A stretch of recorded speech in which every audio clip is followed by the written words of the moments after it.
ॐ नमः सिद्धेभ्यः।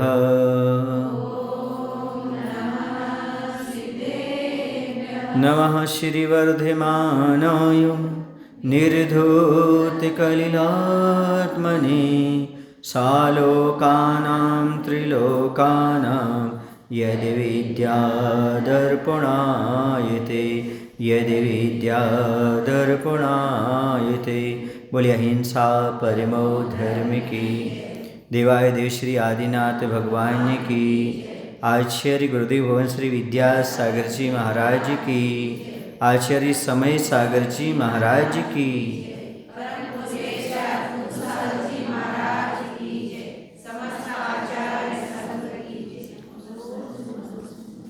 जब किसी व्यक्ति को वैराग्य धारण करना हो, वैराग्य प्राप्त करना हो, तो उसे सबसे पहले जिस वस्तु से राग है वह वस्तु किस रूप में है यह समझना परम आवश्यक होता है। वह जिस वस्तु में सुख खोज रहा है, जिस स्थान में सुख खोज रहा है, वह वास्तव में सुख का कारण है क्या? चाहे वह वस्तु हो, चाहे वह स्थान हो, चाहे कोई गति हो, कि दुख का कारण है, ये जानना बहुत आवश्यक है। जब तक ये ज्ञान नहीं होता वास्तविक, तब तक वैराग्य नहीं होता। वस्तु स्वरूप को जाने बिना वैराग्य संभव नहीं है। चारों गतियों के दुखों का कैसा स्वरूप है, इसको जाने बिना वैराग्य सार्थक नहीं होता। देखा देखी वैराग्य नहीं होता। वैराग्य तो अंदर से उत्पन्न होना चाहिए, अंदर से होता है। अंदर जब हमारा मन बोले कि हाँ इस चीज़ में सुख नहीं है, तब जैसे छोटे बच्चे होते ना, वो कहते हैं रात में नहीं खाना चाहिए, पाप लगता है ना। हम इससे बात नहीं करते क्योंकि रात में खाता है। वो बहन की भतीजी ना, उस हम गुरुदयाल से बात नहीं करेंगे, वो रात में खाता है। उससे पूछा तुम रात में खाते हो? मैं तो दिन में खाती हूँ, लेकिन कभी कभी रात में भूख लगती थोड़ा खा लेती। समझ गए ना? तो ये क्या हुआ? अभी सम्यक के अभाव में ज्ञान है। कैसा है? अबोधपन है, बालकपन है। अभी पता नहीं है कि इसका स्वरूप क्या है और क्या चीज़। इसलिए इसी प्रकार से यदि देखा देखी अपन वैराग की बातें करें, वैराग को धारण करें तो, और स्वयं राग में रहे तो वह कल्याणकारी नहीं होता। वो बच्चों का खेल हो जाएगा। सुने ना, क्योंकि वैराग्य धारण करना बच्चों का खेल नहीं है। मुनि बनना बच्चों का खेल नहीं है। समझ आ रहा है ना? बहुत कोश योजन तक पैदल चलना। सुन रहे? सोच लो समझ लो भैया, संयम सुमेरु का भार है, यह कठिन व्रतों का पालना नहीं बच्चों का खिलवाड़ है। याद आ गई दो पंक्तियाँ। तो जो संयम है वह बच्चों का खेल नहीं है। सोच लो, समझ लो, क्या तुम्हारी आत्मा तैयार है इसके लिए? क्योंकि इस पथ पर एक बार जो आगे बढ़ जाता है, फिर पीछे कदम बढ़ाने की, हटाने की बात नहीं होती, बढ़ाने की बात होती है। इसलिए संयम सुमेरु का भार मान करके चलो, सुमेरु पर्वत के भार जैसा। ये सहज नहीं है। क्यों? क्योंकि जीवन भर तक हमारा वैराग्य बना रखना चाहिए। ऐसा नहीं है कि निमित्त मिले और वैराग्य समाप्त हो गया, निमित्त मिले तो वैराग्य आ गया। नहीं, हर क्षण हर पल वही इच्छा वैराग्य बना रहना चाहिए, तभी वहाँ आपका संयम लेना सार्थक होता है। तो संसार का चिंतन करोगे, भोगों का चिंतन करोगे और शरीर का चिंतन करोगे, बार बार चिंतन करते रहोगे, तो जाकर के आपका संयम अच्छे से पलेगा। आचार्य बहुत अच्छा एग्जाम्पल देते हैं। कुछ लोग आकर के आचार्य से पूछते थे, आचार्य जी हम लोग व्रत आदि लेते हैं, बहुत सारे लोग लेते हैं, लेकिन कुछ दिन तो अच्छे से पालन करते हैं, बाद में टूट जाते हैं या उतनी अच्छी भावना पालने की नहीं होती। पालते तो हैं पर डाउन हो जाता है। और कुछ लोग तो बीच में ही छोड़ करके भाग जाते हैं। कुछ लोग 2 वर्ष का व्रत लेते हैं और फिर 2 वर्ष के बाद फिर छोड़ देते हैं, आगे व्रत बढ़ाते ही नहीं है। तोड़ते तो नहीं है, 2 साल तक तो पालते, पर आगे नहीं बढ़ता उनका व्रत। ऐसा क्यों होता है? तो आचार्य ने कहा, देखो कुछ लोग व्रत ले लेते हैं, उनका व्रत आगे नहीं चल पाता। क्यों नहीं चल पाता? इसका कारण ये है, किसी व्यक्ति ने एक गाड़ी ली, ठीक है ना। अब गाड़ी तो एक बार कंपनी से ली जाती है, ठीक है, एक बार वहाँ से कुछ पेट्रोल डाल करके दे दी गाड़ी। अब वह गाड़ी चला रहा है और आगे चल करके कुछ किलोमीटर चली, पेट्रोल ख़त्म हो गया। अब वह कहता है, भैया आपकी गाड़ी वापस ले लो क्योंकि अब आगे नहीं चल रही। वो कहता है, भाई ऐसे नहीं चलेगी, हमने इतने ही पेट्रोल दिया है, अब पेट्रोल पंप पर जाओ, तुम ढूंढो उदय का कहाँ है पेट्रोल पंप। वहाँ जा कर के फिर पेट्रोल पंप पर जा कर के पूरा पेट्रोल भराओ, फिर आगे गाड़ी चलाओ, और जैसे रिजर्व लगे फिर पुनः पेट्रोल पंप पर खड़े कर दो, फिर भरो फिर भरो फिर भरो। समझ आ रहा ना? इसी प्रकार से व्रत जो होते हैं गाड़ी के समान होते हैं। साधु संगति, वैराग्य भावना, 12 भावना, ये सारे स्वाध्याय, ये सब पेट्रोल के समान होते हैं।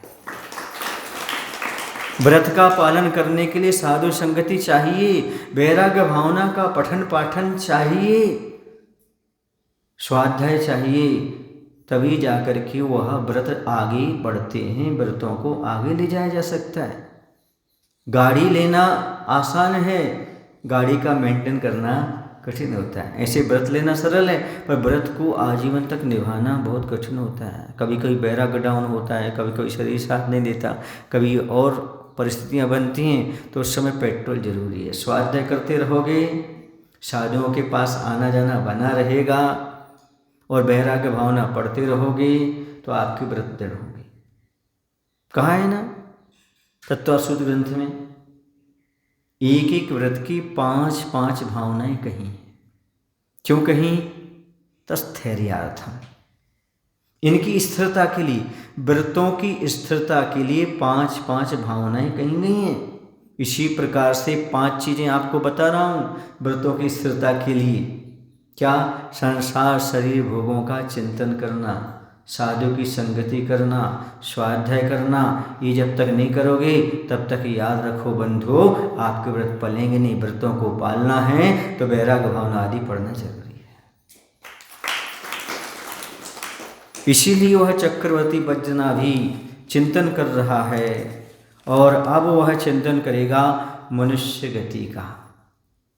पहले चिंतन किसका किया था? नरक गति का किया था, पशु गति का किया था, त्रियंच का, और कल जो चिंतन किया था देवगति का। अब मनुष्य गति का तो क्या कहता है? मानुष्य योनि अनेक विपत्ति में सर्व सुखी नहीं कोई। इस संसार में इतनी विपत्ति है मनुष्य पर्याय में, जिसका कोई हिसाब नहीं। अनेक विपत्तियां हैं, सर्व सुखी नहीं कोई। संसार में कोई भी सभी सुखी नहीं है। पुण्योदय वाले भी नहीं है, गरीब भी नहीं है, कोई भी नहीं। कहीं ना कहीं विपत्ति सबके साथ लगी हुई है। दाम बिना निर्धन दुखी, तृष्णा वश धनवान, कबहु न सुख संसार में, सब जग देखो छान। इस संसार में कहीं भी किसी के पास कोई सुख नहीं है। लगता है सामने वाला सुखी है, सामने वाला सुखी है। जब कोई गाय या घोड़ा नदी के इस पार खड़ा रहता है तो उस किनारे की घास अच्छी लगती है उसको, समझ रहे ना? वो किनारा अच्छा लगता है उस तरफ का नदी का, और उस तरफ खड़ा है कोई तो उसको इस किनारे का अच्छा लगता है। ऐसे अड़ोसी को पड़ोसी की बीवी अच्छी लगती है, पड़ोसी को अड़ोसी की बीवी अच्छी लगती है, उसका घर अच्छा लगता है, उसका सब अच्छा लगता है। ये मात्र कल्पना है, समझ रहे ना? कहीं सुख नहीं है। लग रहा है कि वो सुखी है, वो सुखी है। गरीब सोच रहा अमीर सुखी है क्योंकि इसका सब कुछ है, और अमीर सोच रहा है कि गरीब सुखी है, इसे कोई चिंता ही नहीं है। हाँ, सुबह शाम का भोजन किया और सो गया, न तिजोड़ी की चिंता न रख रखाव कोई चिंता नहीं। समझ आया ना? तो ऐसा लगता है अनेक विपत्तियां हैं, कोई विपत्ति रहित नहीं है। जैसे मधुमक्खी में होती ना छत्ता, जैसे एक छत्ते में मधुमक्खियों की संख्या कितनी होती है? अनेक होती है। आसमान में तारों की संख्या अनेक होती है। समुद्र में लहरों की संख्या अनेक होती है। उसी प्रकार से जीवन में विपत्तियों की संख्या भी अनेक होती है। एक विपत्ति समाप्त होती है, दूसरी आ जाती है। ये कुछ समस्या निपटती, दूसरी समस्या आ जाती है। कुछ लोग आकर बोलते भी हैं, महाराज जी एक समस्या दूर हुई, एक नई आ गई, ऐसा हुआ वैसा हो गया, ये हो गया वो हो गया, कुछ ना कुछ हमारे जीवन लगा ही रहता है। तो आचार्य कहते हैं, पूर्व पर्याय में तुमने भी तो समस्या ही पैदा की थी, पाप का बंध ही तो किया था। जिनने पुण्य का बंध किया है उन्हीं को इस भाव में कुछ मिल रहा है, लेकिन सभी को सब कुछ नहीं मिल रहा है। किसी के पुत्र नहीं है, किसी के यहाँ धन नहीं है, एक के पास धन बहुत है पर आगे वारिस कौन होगा? वारिस मतलब उसका अधिकारी कौन होगा? पुत्र नहीं। किसी का पुत्र है तो धन नहीं है, किसी के है तो वैष्णी है, किसी के है, कुछ ना कुछ अभाव तो बना ही रहेगा, क्योंकि अभाव का नाम ही संसार है। किसका नाम है? संसार है। एक बार मैंने भगवान से पूछा था, भगवान एक आध आदमी को तो पूर्ण बना देते आप, तो बोले फिर संसार कैसे रहता है? मालूम तो हो कि संसार है, कुछ ना कुछ तो कमी रहेगी, ये नियम है। अभाव जहाँ पर रहे उसका नाम संसार है, दुख जहाँ पर रहे उसका नाम संसार है, परिवर्तन जहाँ पर रहे उसका नाम संसार है, जहाँ समस्याएं विपत्तियाँ एक के बाद आती रहें उसका नाम संसार है, जहाँ दुख आता रहे सुख के बाद दुख, दुख के बाद सुख, उसका नाम संसार है। सुख दुख दोनों रहते जिसमें जीवन है वो गाँव, कहीं धूप तो कहीं छाँव, ऊपर वाला पासे फेंके नीचे पड़ते दाव, कहीं धूप तो कहीं छाँव, सुख दुख दोनों रहते जिसमें जीवन है वो गाँव। संसार कौन सा गाँव है? जिसमें सुख दुख दोनों रहते हैं, धूप और छाँव दोनों रहे, उसी का नाम संसार है। ऊपर वाला माने कर्म, जैसे पासे फेंकता है वैसे दाव पड़ते हैं, पुण्य का दाव पड़ता है, पाप का दाव पड़ता है, दुख मिलता है सुख मिलता है, इसी का नाम क्या है? संसार है। कोई भी संसार में सुखी आपको नजर दिखाई नहीं देगा, क्योंकि यह पूरी योनि जो है मनुष्य योनि, मनुष्य पर विपत्ति से भरी हुई है। विपत्ति विपत्ति विपत्ति, जहाँ देखो कुछ ना कुछ लगी ही रहती है। देख लेना किसी व्यक्ति से, कोई भी, मैं तो ये कहता हूँ कि गरीब व्यक्ति कम दुखी होगा, अमीर व्यक्ति ज़्यादा दुखी रहता है। एक बार मैंने बताया था, अमीर व्यक्ति से गरीब व्यक्ति अच्छा है, क्योंकि अमीर व्यक्ति साल 2 साल में एक आध बार अपनी पत्नी के हाथ का भोजन करता होगा, क्योंकि उसके यहाँ नौकरानी लगी हुई है, बनाने वाले लगे हुए हैं, और गरीब आदमी उससे अच्छा है, रोज अपनी पत्नी के हाथ का बना हुआ भोजन प्रेम से करता है। बोलो भाई। और अमीर की पत्नी बनने से अच्छा गरीब की पत्नी बनना अच्छा है, क्योंकि अमीर का पति कभी कभी घर आता है रात को, कभी कभी समय दे पाता है, बच्चों से बात कर पाता, पत्नी से बात करता है। गरीब पति रोज अपने खेत से, दुकान से, नौकरी से आता है, पत्नी से भी अच्छा मिलता है, बच्चों से भी अच्छा मिलता है, और आनंद से जीवन जीता है। बोलो संतोष का जीवन किसका है? जिसका नाम संतोष है उसका संतोष का जीवन नहीं, जिसके जीवन में संतोष है उसका जीवन अच्छा है। समझ आ रहा है? इसलिए विपत्ति के मतलब है कहाँ? जहाँ देखो वहाँ कोई ना कोई समस्या। आप लोग तो पेपर न्यूज़ पढ़ते होंगे, आप लोग तो मोबाइल देखते होंगे, बताओ कैसी न्यूज़ आती रोज आपके मोबाइल में? कहीं ना कहीं कुछ ना कुछ घटना हो गई, आज ये घटना हो गया, आज वो घटना हो गया, ऐसा हो गया वैसा हो गया। विपत्ति विपत्ति एक के बाद कुछ ना कुछ आती ही रहती है। कोई इष्ट वियोगी विलखे, कोई अनिष्ट संयोगी, कोई दीन दरिद्री बिलखे, कोई तन का रोगी, किसी घर कलहारी नारी, केवेरी समभाई, किसी के दुख बाहर दिखे, किस ही उर दुचिताई, कोई इष्ट वियोगी विलखे। इसका शाब्दिक अर्थ समझ लो 4 पंक्तियों का। कोई इष्ट वियोगी विलखे। इष्ट माने प्रिय, वियोगी माने उसका वियोग हो जाना। तो बिलख रहा है। किसी का पुत्र था, किसी का पति था, किसी की पत्नी थी, कोई ना कोई रिलेशनशिप था, प्रिय था, उसका वियोग हो गया। वियोग हो गया मतलब मरण हो गया, तो दुखी है, रो रहा है। कोई अनिष्ट संयोगी, कोई उसका अनिष्ट मतलब समझते हैं आप लोग, जो अप्रिय हो उसका संयोग मिल जाए। मान लो ऐसी सास मिल जाए झगड़ालू, तो क्या होगा उसका बहू का। और मान लो बहू झगड़ाली मिल जाए तो सास का क्या होगा। नहीं चाह रहे थे, अनिष्ट का संयोग मिल गया। मान लो पहले सास बहू की अच्छी चल रही थी, नई बहू आ गई, अनिष्ट निकली, फिर क्या करोगे, कैसे जिंदगी निकालोगे, कैसे उनके साथ सामंजस्य रखोगे, कैसे करोगे, फिर मौन लोगे, भैया हम तो मौन, क्यों, लड़ाई झगड़े से बचने से अच्छा मौन। तो कोई अनिष्ट संयोगी, अनिष्ट का संयोग हो जाए, ये भैया ये कब दूर हो, कब दूर हो, आत्म ध्यान करता रहता, कब ये समाप्त हो, कब समाप्त हो। ऐसा कोई दीन दरिद्री बिखरे, कोई दीनहीन है, गरीब है। दीन का अर्थ होता है जो एक प्रकार से लाचार है, जिसको कमाने आने की क्षमता नहीं है, जो कुछ कर नहीं पा रहा है।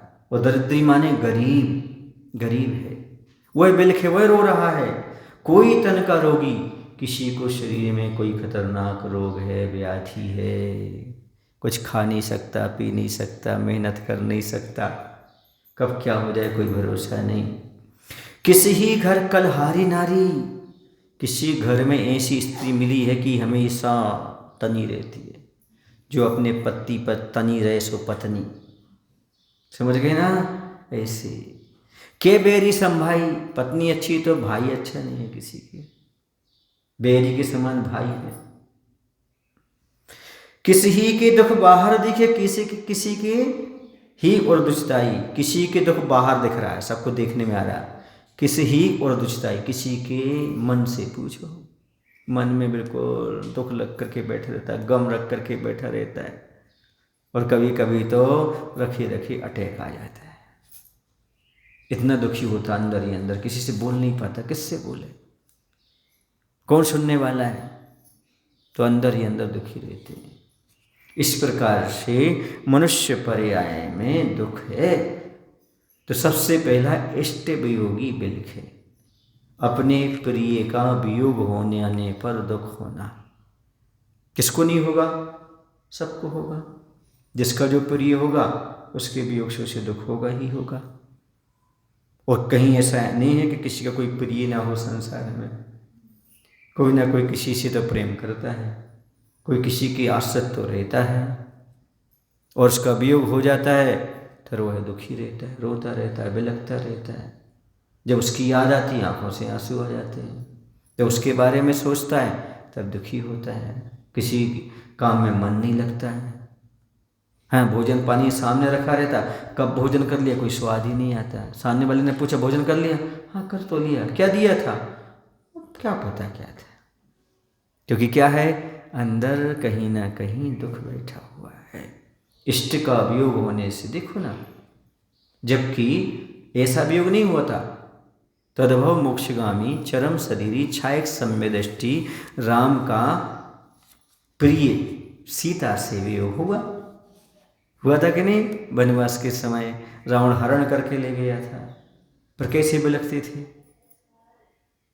रामायण में आदि में तो लिखा है कि वो वृक्षों से पूछते थे, पत्तों से पूछते थे, पता हमारी सीता को देखा क्या, सीता को जाना क्या तुमने, कहाँ है। ऐसे दर दर भटकते भटकते पूछते थे। इष्ट का वियोग होने पर बिलखना, ऐसा मत समझना कि विपत्ति आपके साथ है, महापुरुषों के साथ भी रही, क्योंकि महापुरुष भी तो संसार में रहे ना भाई, वही तो संसारी प्राणी कहलाए ना, संसार में रहने वाले जीव। कृष्ण जी को देखो कारागृह में जन्म लेना पड़ा, हनुमान जी का कहाँ जंगल की गुफा में जन्म हुआ, अंजना को 22 साल तक अपने पति का वियोग सहना पड़ा, द्रौपदी को अपमान सहना पड़ा। दुशासन ने क्या किया था, अपमानित किया था, और प्रचलन में क्या है, चीरहरण किया था। तो ये विपत्तियां ऐसा नहीं है, देखा जाए तो सबके जीवन में है, इसी का नाम संसार है। पर आप कहाँ से सुखी हो जाओगे? जैसे महापुरुषों के पास विपत्तियां रहीं, तो आप कहा, देखो ना भरत चक्रवर्ती को मान भंग हुआ कि नहीं हुआ? अपने भाई बाहुबली पर चक्कर चलाने की बात आ गई। ये सारा इतिहास देखो, कहीं ना कहीं आपको ऐसी चीज मिलेगी जो आपको मालूम पड़ेगा संसार है। फिर बाद में कहीं नहीं पड़ता भैया संसार है। ऐसे भाई भाई को देखा, ऐसे पिता पुत्र को देखा जिन्होंने राज्य के लिए, राजनीति के लिए, पद पर आने के लिए, धन दौलत के लिए खून कर दिया, एक दूसरे का मार डाला। पिता ने पुत्र को, पुत्र ने पिता को, भाई ने भाई को, और विषय वासनाओं की पूर्ति के लिए पति ने पत्नी को, पत्नी ने पति को। ऐसे बहुत सारे देखने को मिलते उदाहरण। क्यों? क्योंकि हम लोग तो गांव गांव जाते रहते हैं, बिहार करते रहते हैं, तो हम लोगों को तो सब प्रकार के लोग मिला करते हैं, तो सब अपनी अपनी दास्तान कहानियाँ सुनाते हैं, ऐसी घटना ऐसी घटना। आप तो सदलगा में रहते होंगे, आसपास के गांव की जानकारी रहती हो, रिलेशनशिप में रहती होगी, लेकिन दुनिया घूमने वाले से पूछो संसार कैसा होता है, संसार कैसा है। अजीबोगरीब संसार है, आपको आश्चर्य होगा। कुछ तो ओपन में समझ में आ जाता है, पेपरबाजी हो जाती है, मालूम पड़ जाता है उसने उसके भाई को मार दिया, ऐसा कर दिया, फिर बाद में मालूम पड़ता है कैसा हुआ। अभी कोई बता रहा था, एक बेटी ने सबको मार डाला। किसके कारण? मतलब मैरिज के कारण। पिता को भी मारा, माँ को भी मारा, क्यों? वो शादी नहीं करने दे रहे थे जिससे उसको करना है। भी स्थिति है। एक बच्ची ने ऐसा किया, उसकी प्लानिंग थी भागने की एक लड़के के साथ। कैसे भागे? माता पिता घर में रहते हैं, कहीं जाते तो टोकते हैं, पूछते हैं। उसने एक दिन क्या किया, सुबह सुबह चाय बनाई और चाय में ऐसी दवाई मिला दी, नींद की गोली जैसे। माता पिता दोनों चाय पिए और लेट गए। बस इसने अपने बोरी बिस्तर बांधा और भाग गई जिसके साथ भागना। क्या है? जिस माता पिता ने सब कुछ दिया उसको ही नींद की गोली से ला करके भाग जाना। यह संसार की दशा। आपको लगता है कि संसार में कोई सुखी है, या मैं संसार में रह करके सुखी रह लूँगा? कोई इष्ट वियोग, कोई अनिष्ट संयोगी, अनिष्ट का संयोग मिल जाए, बड़ा कठिन होता है, बहुत कठिन होता है। 24 घंटे उसी के साथ रहना है, क्या करें महाराज? कुछ लोग आकर के बोलते हैं महाराज एक ही घर में रहना है, और हम दोनों की पटती नहीं है। स्त्रियां आकर के बात करती हैं, चाहे वो सास बहू के रूप में करती हो, चाहे देवरानी जेठानी के रूप में। वो क्या कहती हैं, महाराज हम लोग को एक ही साथ रहना, एक ही घर में रहना। भैया एडजस्ट करो ना, क्या होता है? नहीं नहीं महाराज, आपको क्या 24 घंटे रहते एक साथ रहना बड़ा मुश्किल होता है। एक दूसरे की कुछ ना कुछ ताने वाने सुनना पड़ते हैं। एक दिन की बात हो तो ठीक है, ऐसी दशा है कि नहीं है बोलो? रहती, फिर भी रहना पड़ता है। तो अनिष्ट का संयोग आने पर भी बहुत दुखी, सोचते रहते कब मरे, कब जाए, कब ऐसा हो, कब कैसे करे। ये मन में विचार आते हैं, विकल्प आते हैं, कर्म का बंध होता है, आर्त ध्यान होता है। इसी का नाम संसार है। क्यों? अनिष्ट का संयोग है, उसको दूर हो, कभी भागे, कब हमसे दूर हटे। तो ये अनिष्ट वियोग नाम का क्या नहीं, अनिष्ट संयोग नाम का क्या है? आर्त ध्यान नहीं है क्या? वो जो अपने प्रिय कहीं चला गया, आ जाए आ जाए, इष्ट का संयोग हो जाए तो इष्ट संयोग नाम का आर्त ध्यान। और ये आर्त ध्यान किसके कारण है? प्रेम चायु की आशा के कारण। वो जिसके लिए संरक्षण कर रहे हो, हिंसा नंदी मिर्सा नंदी, झूठ बोल के आनंद मना रहे हो, हिंसा करके, वो सब आर्त ध्यान, रौद्र ध्यान। रौद्र ध्यान किसके कारण है? नरकायु के कारण है। लगता है कि जो आप कर रहे हो वो अच्छा है, लेकिन वो सब कहीं ना कहीं कर बंद कराने वाले हैं। तो कोई अनिष्ट संयोगी बिल्कुल। ऐसी दशा है, लोग क्या क्या नहीं करते, अनिष्ट कैसे दुखी रहते हैं। एक गांव में ऐसी घटना घटी थी, कुछ समाज के अच्छे सज्जन, दान पुण्य करने वाले, साधु संगति करने वाले, और उनके 11 वर्ष के बच्चे को किडनैप कर लिया। कितने वर्ष के? 11 वर्ष मात्र। और किसने किया? जो रोज वहां आकर के बैठता था, वो उसको चाचू बोलता था, चाचा बोलता था, उसने किडनैप कर लिया। और किसी और के द्वारा उससे क्या फिरौती, क्या बोलते हैं इसको, क्या मंगवाते हैं? पैसा। इतना पैसा भेजो, हम तुम्हारे बच्चे को सुरक्षित भेज देंगे। समझ गए ना? लेकिन उन्हें क्या हुआ बीच में ये तो नहीं पता, उसको पैसे नहीं भेज पाए। वो अपने कमरे में ले गया उसको, रात में 3 दिन तक बांधे रहा उसको, खाने पीने कुछ नहीं दिया। अब वो तो उस समय उसकी माँ की क्या दशा होगी, पिता की क्या दशा होगी, परिवार की क्या दशा होगी। इष्ट का वियोग में बिलख रहा है। जब पैसे नहीं पहुंचे उसने मार डाला उसको, कोई उपाय नहीं।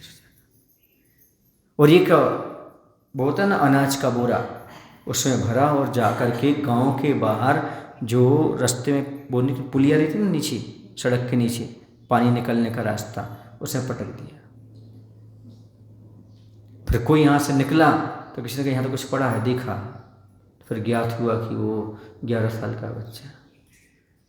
लेकर आए उसको, समन रखें। वो जो ले गया था ना, जिसने मारा था, वो भी वहाँ आके रो रहा है। और 3 दिन तक खोज भी करता रहा उनके साथ, 3 दिन तक उनके साथ खोज भी करवा रहा है। चलो हम तुम्हारा बेटा खोजते हैं, बेटा खोजते, बेटा खोजते, सब कुछ करते। अब किसको शक होगा? और उसके घर कौन जाएगा? जो व्यक्ति स्वयं साथ चल रहा है, चलो हम खोज कराते हैं। ये है संसार की दशा। सुन रहे हैं आप लोग? इसलिए कभी किसी पर कोई भरोसा नहीं किया जा सकता। कितना दुख होता है जब कोई इष्ट का वियोग हो जाए, कोई अनिष्ट का संयोग हो जाए। और किसी ही घर कलहारी नारी, कि किसी घर में कलह करने वाली नारी और आ जाए। महाराज हमारा घर स्वर्ग जैसा था, जब से हमारे बेटे की शादी हुई है घर नरक जैसा हो गया। क्यों? वो आ गई कलहारी नारी। रोज कलह होती है, कुछ ना कुछ लड़ाई झगड़े होते ही होते। कहते हैं जहां पर गंदगी हो वहां दुर्गंध आए बिना रह नहीं सकती। गंदगी पड़ी हो तो दुर्गंध आए बिना रह नहीं सकती। और जहां पर दुर्जन रहता हो वहां कलह रहे हुए बिना रह नहीं सकती। जैसे गंदगी दुर्गंध फैलाती है, वैसे दुर्जन कलह को बढ़ाता है। उसके घर में हमेशा कलह बनी रहती है। गंदगी से भी खतरनाक कौन है? दुर्जन है। क्योंकि गंदगी तो मालूम पड़ता है कहाँ पड़ी है और कितना दुर्गंध फैलाएगी, लेकिन किस समय दुर्जन कलह कर जाए पता नहीं होता। दुर्जन का स्वभाव होता है, जहाँ जाएगा दुर्जन वहाँ कलह करेगा। जहाँ भी, जैसे गंदगी जहाँ भी फेंकोगे वहाँ तक दुर्गंध रहेगी। इसी प्रकार से दुर्जन लोग जहाँ जाते वहाँ कुछ ना कुछ कलह घर में बनी रहती, लड़ाई झगड़े होते रहते। कैसे घर में रहते हैं वो लोग वो ही जानते हैं। बुजुर्गों से पूछो, अब उनका कोई सहारा है नहीं, पति है नहीं मान लो, अब मात्र बेटा है। बेटा तो ठीक है, लेकिन बहुएं कैसा होता उनको, ना घर छोड़ सकते ना घर में रह सकते। जैसा वो खिलाए पिलाए, जैसे रखे जैसे करे वैसे रहना पड़ता है। ये दुख कम नहीं है। बंधन का पाला पोसा, इतना बड़ा मकान दिया, सारी चीज़ें सब कुछ दी, देने के बावजूद भी माता पिता के लिए कैसा रख दिया जैसे घर में नौकर हो। ये दुख कम नहीं समझो, इसके लिए बहुत खतरनाक दुख होता है। जिसे अपना समझा था उसी ने क्या किया, बहुत गलत कर दिया। ऐसा होता है। एक बहुत अच्छा आपको एग्जाम्पल देता हूँ। अपने जब दुख देते हैं उस समय कैसी स्थिति होती है उस प्राणी की, उस जीव की। तो एक बार की बात है, एक स्थान पर 2 दुकान थी।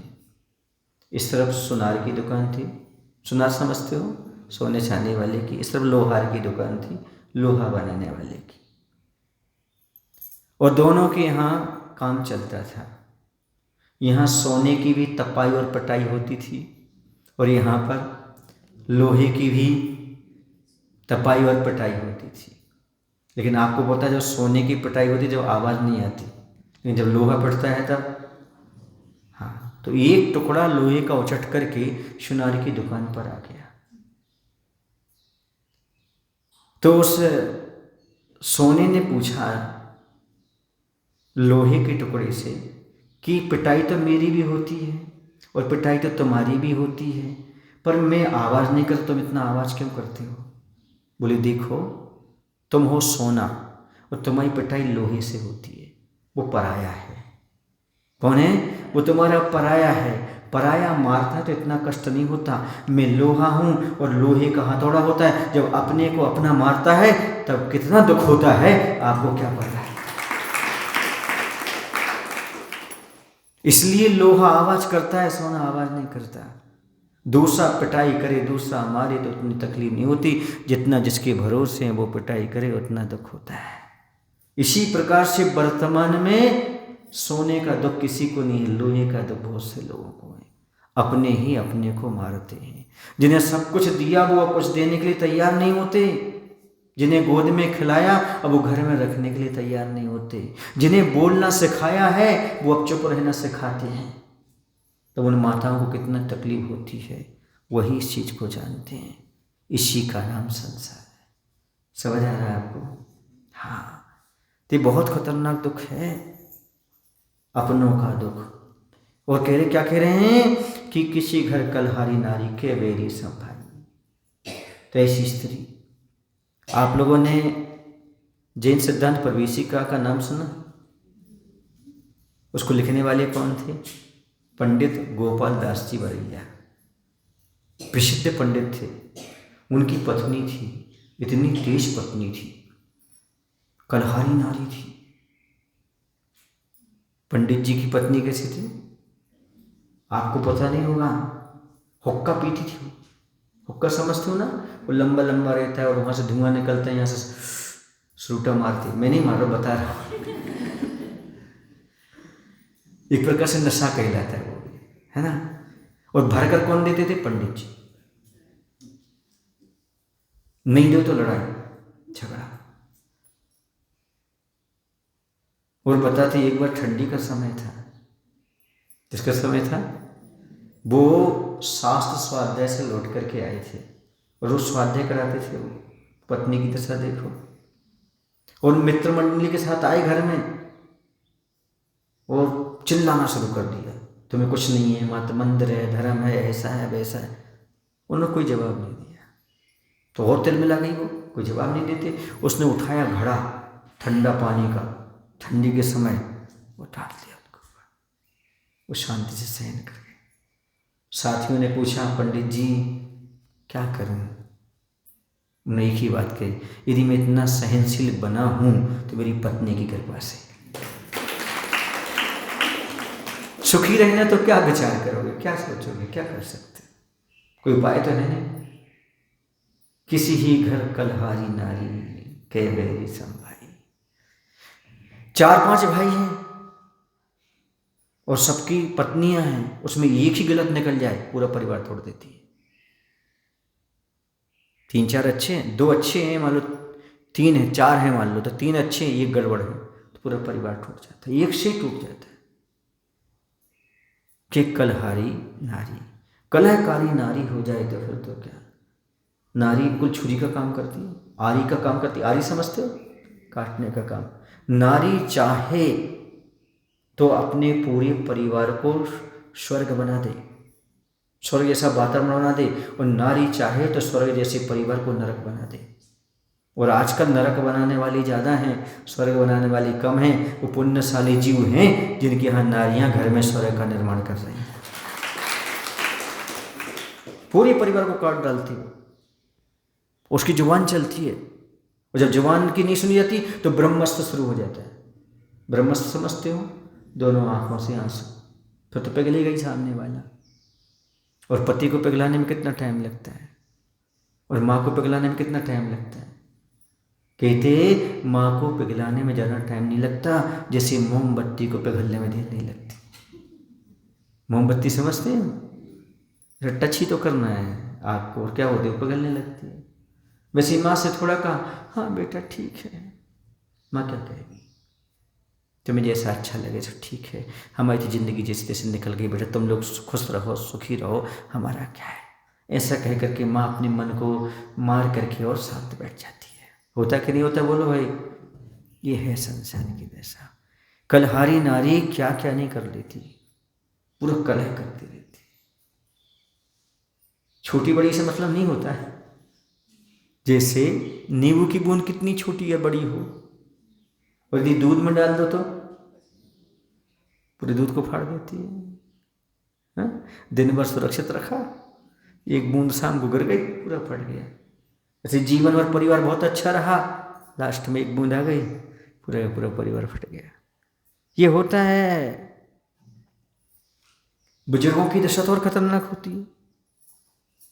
कैसी दशा होती है? बुढ़ापा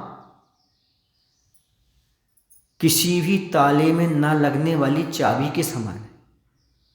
नहीं है, समझना आपको समझा देता हूँ। एक सेठ जी थे, वो अपने नौकर को बताते थे, मैं तो तुझ पर बहुत विश्वास करता हूँ, बहुत विश्वास करता हूँ। और कहा था, बेटा जितने ताले हैं ना, इन सबकी चाबी मैं तुझे देता हूँ। उसको दे दी। उस नौकर ने एक बार देखा कि देखे तो ये चाबियाँ काम करती कि नहीं, एक भी चाबी नहीं लगती थी, एक भी ताला नहीं खुलता था। तो एक बार बहुत सारे मेहमान बैठे थे, तो बोलते हैं घर के मालिक कि मैं तो बहुत अच्छा आदमी हूँ, मैं तो अपने नौकर भी विश्वास करता हूँ। बोले क्या विश्वास करते हो? बोले इसको सारे घर की चाबियाँ दे दी हैं। तो नौकर ही बोला, एक भी ताले में तो लगती नहीं। इसी प्रकार का बुढ़ापा रहता है। बेटा है, नाती है, बहू है, सब हैं, सारी चाबियाँ, पर लगती एक भी नहीं। बुलाओ तो एक भी नहीं आता। बेटा पानी लाओ, हाँ हाँ, वो घूमने निकल गया। बेटा ऐसा लाओ, कोई सुनने वाला नहीं है। तो सारी चाबियाँ, लेकिन ताले में नहीं लगती। प्रकाश चंद जी अब हंसी आई, इन लोग अब समझ में आया। बुढ़ापा ऐसा ही होता है, कोई भी ताले में एक भी चाबी नहीं लगती, कोई सुनने वाला नहीं, सब अपने अपने में लगे हुए हैं। और ज़्यादा कहो तो हमारे भी तो बच्चे हैं, हम उनका देखें कि तुम्हारा देखें। और पति ने बोला थोड़ी माँ का देख ली करो, अब तुम्हारी मम्मी तुम अपने लगे रहो, हमारे बच्चे भी तो, हमें भी तो देखना पड़ता है। बोलो भाई महाराज ये सब आपको कैसे पता सब पता है भैया, दुनिया में रहता हूँ, बाजार में रहता हूँ, बाजार से गुजरा हूँ, पर बाजार का खरीदार नहीं हूँ। दुनिया में रहता हूँ, पर दुनिया का तलबगार नहीं। इसी दुनिया में रहता हूँ, पर खरीदा कुछ भी नहीं मैंने। इस दुनिया में किसी तलब नहीं, किसी से मेरा लगाव नहीं है, जुड़ाव नहीं, रहता इसी दुनिया में, सबके बीच में रहता हूँ। पर जान लिया है कि संसार ऐसा है, वस्तुस्थिति ऐसी है संसार की। ये मत समझना कि 4 पुस्तक पढ़ के मुझे बैराग आया, ये मत समझना कि कुछ देख कर, नहीं, संसार की हकीकत जान करके बैराग आया। और जिसे संसार का स्वरूप जान के बैराग आता है, उसका बैराग कभी भी धूमिल नहीं होता। ये दशा है संसार। किससे क्या सोचते हो, कौन अपना कौन पराया? और कलहारी नारी क्यों मिली, इसके पीछे रहस्य क्या है? तो आचर्य थे पूर्व पर्याय का पाप का उदय। पहले तुमने भी किसी के घर में जाकर के इसी प्रकार का महाभारत रचाया होगा, उसका फल है, उसी का परिपाक है। और जिस भाव में तुम्हें ऐसा मिल रहा है कि तुम चाह रहे हो कि हमारा घर अच्छा बने, पर महाभारत हो रहा है, उस पाप का उदय का फल भोग रहे हो तुम। क्योंकि बिना कारण के कोई कार्य नहीं होता। और यदि आपके परिवार में आप बुजुर्ग हो, फिर भी आपका सब लोग सहयोग दे रहे हैं, आपकी सेवा कर रहे हैं, तो समझना पूर्व पर्याय कि आपका पुण्य का फल है जो आज आपको प्राप्त हो रहा है। बिना पाप पुण्य के कुछ नहीं होता। जो कुछ भी तुम्हारे परिवार में अभी अच्छा बुरा है, आपके लिए वो सब पुराने पुण्य और पाप का फल है। ये सब पढ़ करके क्या जानना, यही तो जानना है। ये पढ़ करके टालना नहीं है, जानना है कि आज हमें दुख मिल रहा है, ऐसा परिवार मिला तो क्यों? क्योंकि पूर्व पर्याय में हमने भी ऐसा ही किया था। और यदि आज हमारा सब अच्छा है, तो समझ लेना पूर्व पर्याय मैंने अच्छा किया था, आज भी अच्छा करूँगा ताकि अगले भाव में भी सब अच्छा मिलता रहे।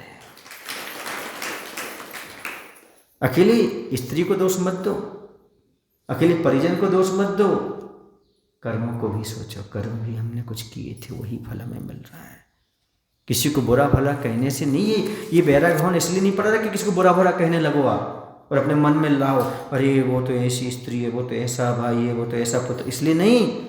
इसको समझो, ये वस्तु स्वरूप है, ऐसा क्यों मिला, सामने वाले को अच्छा क्यों मिला, हमें अच्छा क्यों नहीं मिला, क्यों? क्योंकि हमने पहले कुछ पाप किया था, उसका फल आज हमें भोगने को मिल रहा है। आज हम सावधानी रखेंगे, ये तो हम भोगेंगे कर्म का उदय जो हमें मिल रहा है, लेकिन हम आत्म और ध्यान नहीं करेंगे।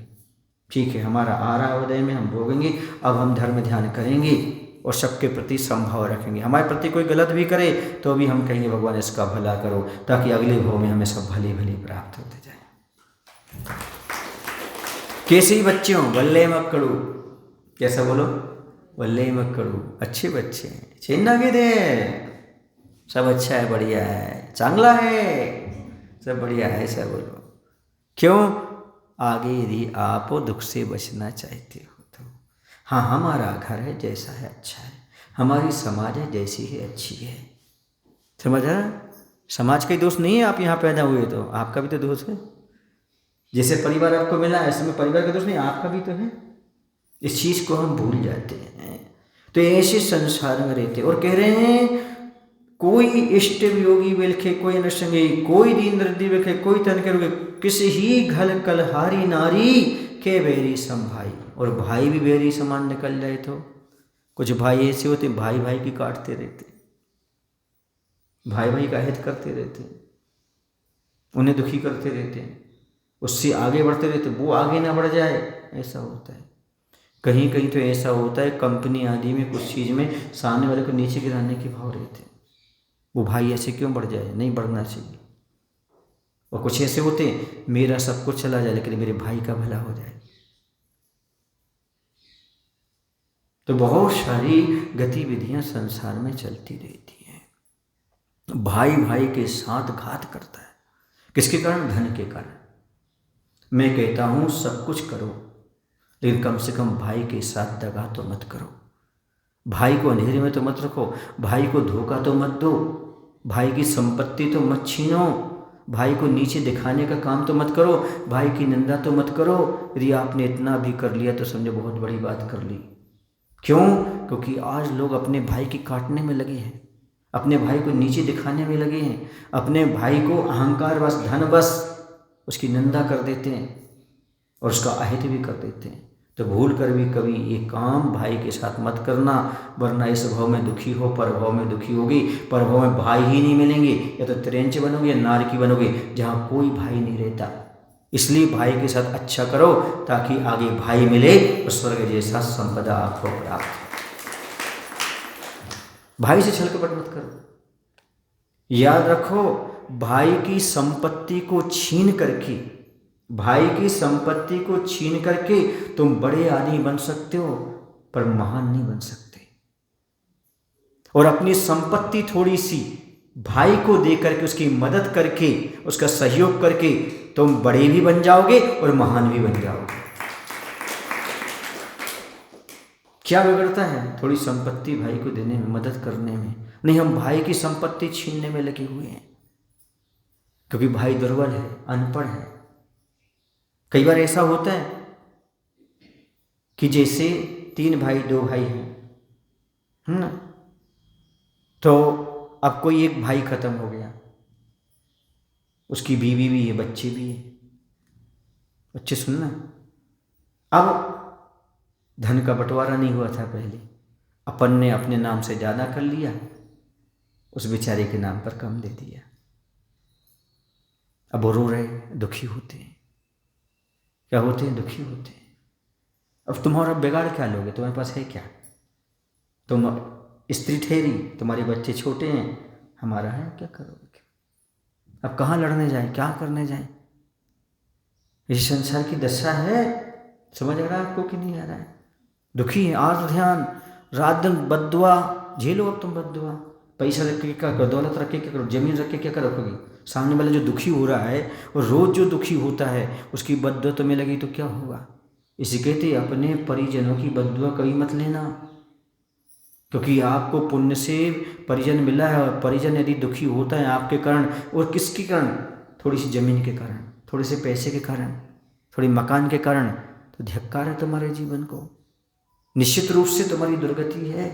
कितना भी धर्म कर लेना, कितना भी पुण्य कर लेना, ये तुमने भाई की पत्नी के साथ धोखा दिया, भाई के बच्चों के साथ धोखा दिया, तो कभी जीवन में सुखी नहीं रह पाओगे। धन दौलत सुखी नहीं करती। कुछ कर्म सिद्धांत भी है, आज इस भाव में तुम सुख भोग ले, अगले भाव में तुम दरिद्री होगे, कोई भी तुम्हें बचा नहीं सकता। क्यों? क्योंकि तुमने गेम खेला है, अपनों के साथ गेम खेलते हो तुम। जो आपके आश्रित हैं, क्या बिगड़ता है तुम्हारा 1 एकड़ जमीन देने में, क्या बिगड़ता है 1 मकान देने में, तुम्हारे पास कम है क्या? नहीं, लेकिन आजकल ऐसा चल रहा है, ये संसार है। तो भाई भी भाई का साथ दे, कोई नियम नहीं है। वे बहुत खतरनाक है। आज का ज़माना तो और बेकार है। आदमी दाव ही देखता रहता, मौका देखता रहता, उसका पति मरे और हम संपत्ति हड़पे, उसका भाई मरे और हम संपत्ति हड़पे। ये दशा आज के ज़माने में है। आज मानवता समाप्त हो गई, धर्म तो दूर की बात है, मानवीयता भी नहीं बची। ये सब देख करके अपने आप वैराग्य उत्पन्न हो जाता है। अब आज समय ज़्यादा हो गया, इतना पर्याप्त है। आगे जब कभी मिलेगा तब उस संसार का चित्रण रखेंगे। ये पढ़ने का मायना क्या है? पढ़ने का मायना ये है, यदि हम कुछ गलत कर रहे हों तो गलत को विराम दे दो, क्योंकि जो आज तुम दूसरे के साथ कर रहे हो, अगले भाव में वो तुम्हारे साथ भी होगा, क्योंकि जैसा बीज बोगे वैसा फल मिलेगा। इस बारे में आप, क्योंकि गुरु का तो काम है करुणा बस समझाना, यदि आप समझ गए तो अच्छी बात, नहीं समझे तो आपकी बात। बोलो महावीर भगवान की जय। आज श्री गुरुदेव श्री विद्यासागर जी महाराज की जय। हे प्रभु, हम सभी को इतनी शक्ति, इतनी बुद्धि देने कृपा करो, ताकि हम संसार की क्षणभंगुरता को समझते हुए किसी से भी बैर भाव न रख करके सबका जिसका जो हिस्सा है उसे वो दे करके अपने जीवन को पुण्यमय बना करके और जीवन में कुछ वैराग को धारण कर सकें। नमो शिवाय।